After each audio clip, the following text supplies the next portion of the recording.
മുസ്ലിം league അല്ലാതായി. കാരണം Indian union മുസ്ലിം league മതരാഷ്ട്രീയം കൈകാര്യം ചെയ്യുന്നൊരു സംഘടനയാണ്. പക്ഷെ മതരാഷ്ട്രീയം കൈകാര്യം ചെയ്യുമ്പോഴും അത് മത തീവ്രവാദത്തിൽ നിന്നും ആളുകളെ ആ മതത്തിൻ്റെ പേരിൽ ആകർഷിക്കുന്ന പ്രസ്ഥാനങ്ങൾക്കെതിരായൊരു നിലപാട് അത് സ്വീകരിച്ചിരുന്നു. SDP അടക്കമുള്ള തീവ്രവാദ പ്രസ്ഥാനങ്ങൾക്കെതിരെയും ജമാഅത്തെ ഇസ്ലാമിയുടെ ഇസ്ലാം മതം, ആ മതത്തെ അടിസ്ഥാനപ്പെടുത്തിയൊരു മതരാഷ്ട്രമായി ഇന്ത്യയെ മാറ്റണം, ഇന്ത്യയുടെ മോചനം ഇസ്ലാം മതരാഷ്ട്ര നിർമ്മിതിയിലൂടെ എന്നുള്ള ആഖ്യാനങ്ങൾക്കൊക്കെ എതിരായിട്ടൊരു നിലപാട് അവർ സ്വീകരിച്ചിരുന്നു. പക്ഷേ അവർ കഴിഞ്ഞ ലോക്സഭാ തെരഞ്ഞെടുപ്പ് മുതൽ നിലപാട് മാറ്റി. SDP-യുമായി കുഞ്ഞാലിക്കുട്ടിയും ET മുഹമ്മദ് ബഷീറും ചർച്ചയ്ക്ക് തയ്യാറായി. SDP-യുടെ നേതാക്കന്മാർ, എളമരം അടക്കമുള്ള നേതാക്കന്മാർ അവിടെ വന്ന് വെസ്റ്റ് കോസ്റ്റിൽ വെച്ച് ഒരു കൂടിക്കാഴ്ച നടത്തി. അതിനെ തുടർന്ന് RSSനെ എതിർക്കണമെങ്കിൽ RSSനെ പോലെ തന്നെ മതരാഷ്ട്രീയം കൈകാര്യം ചെയ്യുന്ന SDP-യെയും ജമാഅത്തെ ഇസ്ലാമിയെ എതിർക്കണം. CPM ആ നിലപാടിലാണ്. ഒരു വിട്ടുവീഴ്ച അക്കാര്യത്തിലില്ല. അവരുടെ വോട്ട് വേണ്ട. നിങ്ങൾ RSSനെ എതിർക്കുന്നുണ്ടപ്പോൾ അതുപോലെ തന്നെ ജമാഅത്തെ ഇസ്ലാമിയുടെയും വെൽഫെയർ പാർട്ടിയുടെയും SDP-യുടെ വോട്ട് വേണ്ട എന്ന് ഞങ്ങൾ നിലപാട് സ്വീകരിച്ചു.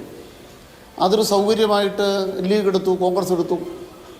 SDP-ഐ UDF-ന് പിന്തുണ പ്രഖ്യാപിച്ചു. ആദ്യം കോൺഗ്രസ്സുകാരത് മധുരത്തോടു കൂടിയിരുന്നു. നാട്ടിൽ ശക്തമായ പ്രതിഷേധം വന്ന പിന്നെ ഒളിച്ചുകളിയായി. എന്താണ് പിന്നെ പറഞ്ഞത്? ഞങ്ങൾക്ക് സഖ്യമില്ല. പ്രതിപക്ഷ നേതാവിൻ്റെ ശബ്ദം എന്താണ് അദ്ദേഹം പറഞ്ഞത്? ഞങ്ങൾക്ക് SDP-യുമായി സഖ്യമില്ല, ഞങ്ങളെ ഇഷ്ടപ്പെടുന്നവർ വോട്ട് ചെയ്താൽ ഞങ്ങൾ എന്ത് ചെയ്യും?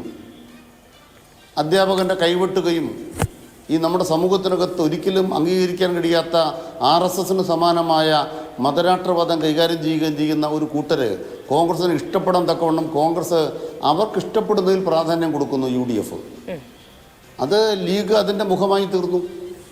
അതുകൊണ്ട് ഇപ്പോൾ ഈ തെരഞ്ഞെടുപ്പിനകത്ത് UDF വിജയിച്ചു എന്ന് പറയുമ്പോഴും SDP-ഐ, league, Jamaat e Islami, welfare party കൂട്ടുകെട്ടാണ് ജയിച്ചത്. ഞാൻ ചോദിക്കുന്നത്, മുമ്പൊരു ലോക്സഭാ തെരഞ്ഞെടുപ്പിൽ SDP-ക്ക് ഒരു മുദ്രാവാക്യം ഉണ്ടായിരുന്നു. കേരളത്തിൽ 4ാമത്തെ ശക്തിയാണ് SDP-ഐ. കേരളത്തിൽ SDP-ക്ക് എല്ലാ മണ്ഡലങ്ങളോട് കിട്ടിയ വോട്ട് വെച്ചിട്ട് കേരളത്തിൽ 4ാമത്തെ ശക്തി SDP ആണ്. BJP കഴിഞ്ഞാൽ ഞങ്ങളാണോ പിന്നെ അടുത്ത ശക്തി. ഇത് SDP-യുടെ മുദ്രാവാക്യമായിരുന്നു. പിന്നീട് ഒരു തെരഞ്ഞെടുപ്പ് രംഗത്ത് നിന്ന് മാറി നിൽക്കുകയാണ്. തദ്ദേശ സ്വയംഭരണ സ്ഥാപന തെരഞ്ഞെടുപ്പിൽ നിൽക്കാറുണ്ട്, പിന്നെ അവർ മാറി നിൽക്കുകയാണ്. അവർ മത്സരിക്കണമെന്നും ഞങ്ങൾ പറയുന്നില്ല. പക്ഷെ മതരാഷ്ട്രീയം കൈകാര്യം ചെയ്യുന്ന ഹിന്ദുത്വ രാഷ്ട്രീയത്തിൻ്റെ പേരിൽ ഇവിടെ ബഹുഭൂരിപക്ഷം ഹിന്ദുക്കളുടെയും താല്പര്യങ്ങൾ കോർപ്പറേറ്റ് മുതലാളിമാർക്ക് കീഴടക്കി അടക്കി വെച്ചുകൊണ്ടിരിക്കുന്ന നരേന്ദ്രമോദിക്കും RSSനും BJPക്കും എതിരായ യുദ്ധം നിങ്ങൾ ശക്തമായി നടത്തണമെങ്കിൽ മതനിരപേക്ഷ അടിത്തറ വേണം. ആ മതനിരപേക്ഷത അടിത്തറയിൽ ഞങ്ങൾ നിൽക്കുമ്പോൾ ഞങ്ങൾക്ക് നഷ്ടങ്ങളുണ്ട്. ഞങ്ങൾക്ക് ആ വോട്ട് വേണ്ടെന്ന് പറഞ്ഞാൽ ഞങ്ങളുടെ പെട്ടിയിൽ ആ വോട്ടില്ല. അതൊരു സൗകര്യമായി എടുത്തിട്ട് ഞങ്ങളുടെ പെട്ടിയിലേക്ക് അത് പോരട്ടെ എന്നൊരു നിലപാട് ലീഗും കോൺഗ്രസും കൂടെ സ്വീകരിച്ചപ്പോൾ അങ്ങനെയാണ് UDFൻ്റെ ശക്തി. ആ ശക്തി കേരളത്തിന് ഗുണകരമല്ല.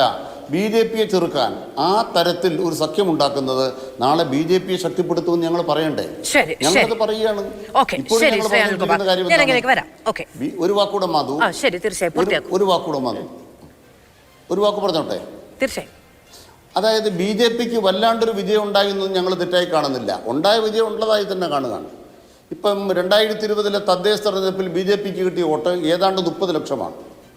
ഈ തെരഞ്ഞെടുപ്പിൽ അവർക്ക് കിട്ടിയ വോട്ടുകൂടെ കണക്കാക്കിയാൽ 40,000 വോട്ടിൻ്റെ അധിക വോട്ടേ BJPക്ക് കിട്ടിയിട്ടുള്ളൂ, സിനിമാ നടന്മാരൊക്കെ നിന്നിട്ടും.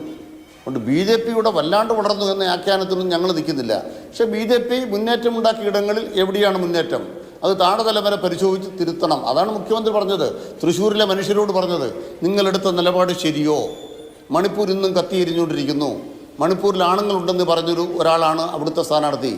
നിങ്ങളെടുത്ത നിലപാടും പുനർവിചിന്തനത്തിന് വിധേയമാക്കണമെന്ന് ഈ തൃശ്ശൂരിലെ മതനിരപേക്ഷ ബോധമുള്ള മനുഷ്യരോട് കേരളത്തിലെ മുഖ്യമന്ത്രി പറയുന്നത് ഈ തെരഞ്ഞെടുപ്പ് സമൂഹത്തിലുണ്ടാക്കിയ വർഗീയ വിഭജനത്തിന്റെ ആഴത്തിൽ നിന്നും കേരളത്തെ രക്ഷിക്കാനുള്ള ഒരു ശരിയായ